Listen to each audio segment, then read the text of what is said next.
E aí galera, vamos para mais uma aula de modelagem. Hoje a gente vai falar sobre atributos novamente, entidade, relacionamento e os atributos que faltam aqui nas entidades, alguns atributos, só para a gente avançar depois na transformação no modelo lógico. Na última aula a gente relacionou pessoa com contaminação e encontramos uma entidade associativa, uma agregação chamada prontuário, inclusive está escrito errado aqui, né? Prontuário, foi na última aula, né?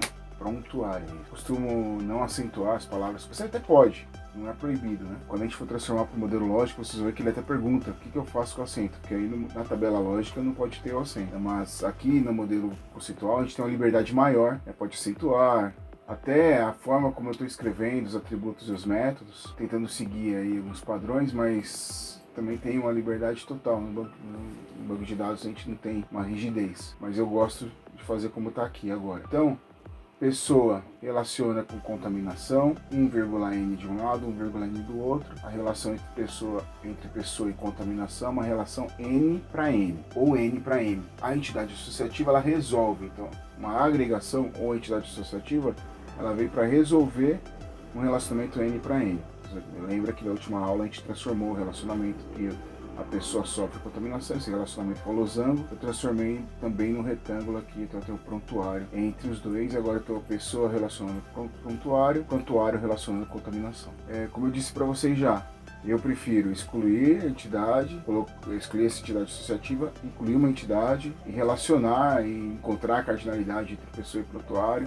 Provavelmente tem outras entidades escondidas, tá?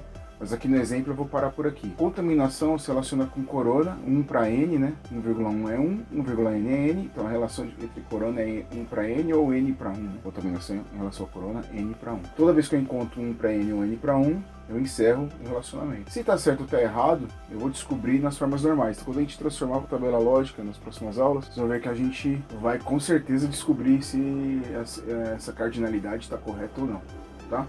Então vamos para a aula, a gente vai adicionar os atributos, alguns atributos. Eu estudei um pouco sobre o vírus, corona, encontrei, né, para a gente encontrar os atributos, encontrar as entidades, né, desenvolver o modelo, a gente precisa estudar a regra de negócio. Eu falei lá na primeira aula, o estudo da regra de negócio é importante, porque você tem que entender o processo para depois abstrair o modelo. Fui estudar um pouco sobre o corona, eu descobri que o vírus corona, todo vírus tem um genoma, né, esse genoma ele pode ser RNA ou DNA.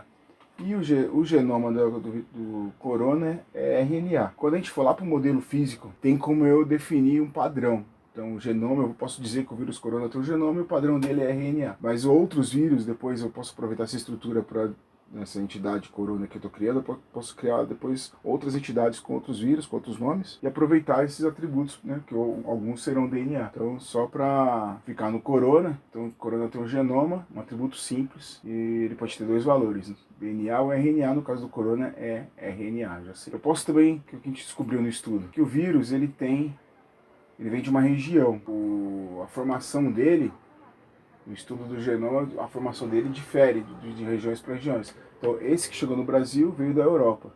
Veio trazido da Europa, não da China. Então, alguns cientistas já estudaram aqui no Brasil o vírus e identificou-se que esse vírus é o que veio da Europa, já modificado.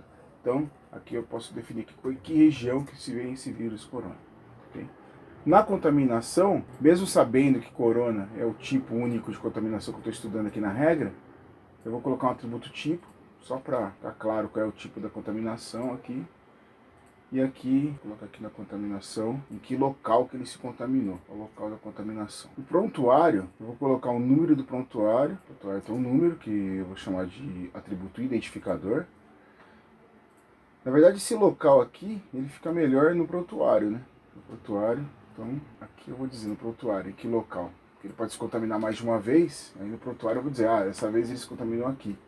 Ele sarou, se contaminou de novo, que local que foi? Pode seria outro estado, até outro país. Então fica melhor aqui. E aqui na contaminação, eu tenho um sintoma. Sempre no singular, tá? Tanto as entidades como os atributos, sempre no singular. Eu sei que eu tenho vários sintomas. Então, como é que eu confirmo a contaminação que é por corona? Se bate todos os sintomas. Então, se eu tenho mais de um sintoma, então esse atributo ele é multivalorado. Então eu venho aqui, clico no atributo, venho multivalorado e digo que ele é multivalorado. Então ele pode ter um ou mais sintomas, existe um número certo de sintomas que... Mas nem todo mundo desenvolve todos os sintomas, né? Mesmo quem pega o vírus. Então, você pode dizer aqui quais são os sintomas. Eu posso repetir esse sintoma depois do prontuário, para dizer quais são os sintomas que foram encontrados quando ele é contaminado. No endereço, eu também posso escolher um identificador. Então, eu vou colocar aqui mais um atributo no endereço. Atributo identificador, de novo, que eu vou transformar, né? Preenche a bolinha. Vou chamar de CEP. O que a gente pode observar? Que alguns atributos, algumas entidades, não têm o atributo identificador. Então, contaminação e corona não tem atributo identificador. Eu não encontrei. E pessoa e prontuário, eu encontrei atributos identificadores. Prontuário tá fácil. Encontrei um, gerei aqui um número do prontuário. Quando a gente for transformar na tabela lógica e vou aplicar a primeira forma normal, então eu vou aprender aqui, o número vai ser minha chave primária, lá quando o prontuário virar tabela. Se a pessoa for virar tabela, ele tem mais de um identificador aqui na formação. Então eu vou ter que escolher um desses identificadores para virar a chave primária. Então eu só posso ter uma chave primária, ok? Depois a gente vai aprender mais sobre chave primária, mas a princípio a gente tem que ter essa ideia. Eu tenho que ter uma chave que identifica, né, aquela instância do objeto de forma única, da entidade de forma única. O corona não tem identificador. Então, se eu transformar o corona em tabela lógica, eu vou ter que criar o identificador, eu vou ter que criar uma chave primária, certo? Na tabela lógica. Isso a gente vai estudar mais para frente. Mas só para dizer que não precisa, né, obrigatoriamente ter um identificador. Se você encontrar, legal. Já facilita a vida lá quando a gente for aplicar as formas normais, né, normalizar. Quando a gente for normalizar o modelo. Agora, se a gente não encontrou, não tem problema. Okay? Então essa é a aula de hoje, falando um pouquinho sobre agregação, sobre atributos, né, identificador, atributo multivalorado, atributo simples, né? Só o composto que eu não fiz aqui, mas só para relembrar, tá aqui o endereço. O telefone poderia ser composto também, se eu criar aqui DDD e número. Então só para a gente entender cada um dos atributos, ok? Até a próxima.